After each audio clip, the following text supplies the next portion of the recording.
Everybody, this is Shannon from 8 Lift, and we're going to revisit the video, actually the first video I ever did. Who is the greatest World's Strongest Man competitor? And again, we're talking about just the World's Strongest Man contest, no other strongman contests or anything like that. Now, in order to be on this list, you have to have at least won the World's Strongest Man competition one time. Okay, now just to kind of recap, I'm not going to go through the whole process of how we grade these. But you can go back to the first video that I did and check that out. But just as a quick glance, one thing we do is so we take our competitor, and they're allotted points for their placement. So 10 points for first place, 9 for second, and so on. Their appearances are kept in mind. Their total points from their placings are kept in mind, and then the average is brought into play. So at the end of 2023, this is where things stood. Now you'll notice, of course, Mitch Hooper's down here at the bottom. He'd only been to 2 contests at this point, winning one, coming in 8th in another. So obviously, like, his average wasn't the greatest, and that's okay. He's just getting started on what's going to probably be one of the most amazing strongman careers of all time. So the only 2 people that really applied to this new change were Mitchell Hooper and Tom Stoltman. So this is the end of 23. So grading scale now, this is, of course, broken down per category. You're going to see the number of appearances over here, the number of points based on their placements here, and their averages here.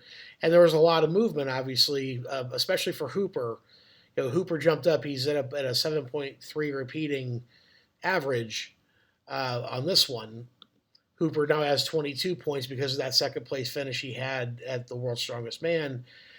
And then he also went up one more, well, actually 2 spots, actually, passing Wilhelm and Veerstulk, because he has now 3 appearances. Tom Stoltman, he has now 6 appearances, so he went up a little bit from 5, obviously.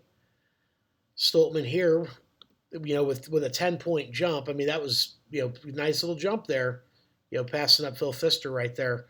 And then, of course, his average got even better because of that win. So the final results right now, as we stand, here they are.